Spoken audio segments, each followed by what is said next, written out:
Pour ces personnes qui refusent d'apprendre à grimper dans l'arbre et qui attendent la tempête pour voir tomber une mangue, posons-nous ces deux questions. La première, combien de temps s'écoulera avant que cette mangue ne tombe? Et la deuxième, dans quel état sera cette mangue lorsqu'elle tombera?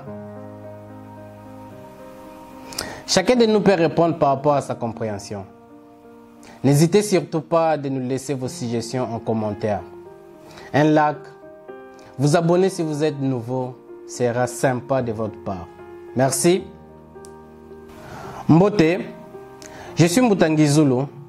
Sur la voie de Kimuntu, nous cheminons sur un chemin qui éveille nos sens et nos capacités à adopter des attitudes qui nourrissent nos valeurs morales et spirituelles.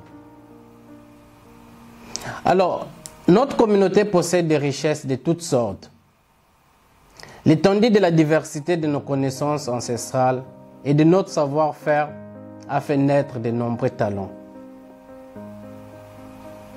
Chacun d'entre nous a un potentiel qu'il peut valoriser et mettre au service du bon développement de notre communauté et renforcer notre patrimoine commun. L'enseignement de Kimuntu est basé sur le socle de la solidarité. Nos aînés, ou je dirais nos ancêtres, pratiquaient la solidarité sans effort, car elle est le ciment d'une communauté qui prospère. Malheureusement, aujourd'hui, cette valeur se perd et laisse la place à l'égoïsme et à l'esprit de Kimono Kwame, qui fragilise notre communauté. Dans le passé, j'ai connu un chasseur qui passait beaucoup de temps en brousse. Il rencontrait de nombreuses difficultés pour capturer les gibiers. Mais lorsqu'on lui demandait pourquoi il prenait tant de risques, il répondait que c'est le résultat qui compte. Cet homme savait contaminer tout un village avec la joie que lui procurait les fruits de sa chasse. Et son seul but était de partager les meilleurs avec tous les villages. Cet homme était mon grand-père. Et l'héritage de bienveillance qu'il m'a transmis me permet aussi de continuer à donner de la joie aux autres. Et même lorsque je rencontre de grandes difficultés. Si nous sommes conscients de l'impact de chacun de nos gestes, nous pouvons donner du sens à nos actions envers les autres et aussi envers notre communauté.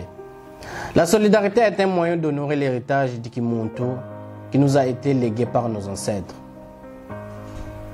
Car lorsque l'un d'entre nous réussit, il permet le rayonnement de toute sa communauté. C'est vrai qu'à un certain moment, nous devons arrêter de compter sur les autres et voler de nos propres ailes. Mais cela ne doit pas nous couper de la notion de la solidarité, car tout le monde a toujours eu besoin de l'autre pour progresser.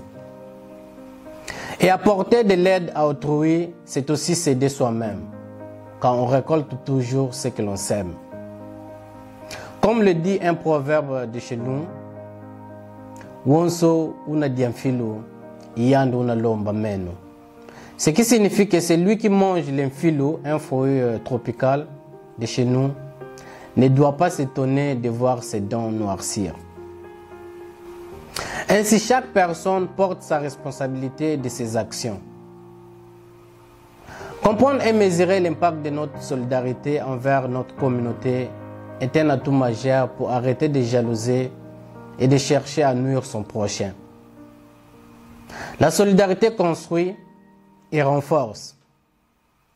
En aucun cas, elle ne peut être utilisée comme moyen de pression pour culpabiliser une personne que l'on a aidée.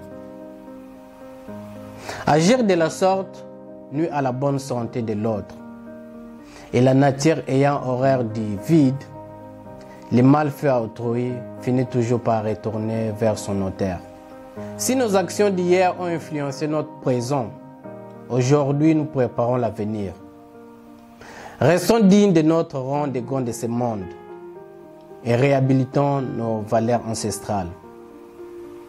Siama Tatamana Nunga. Merci.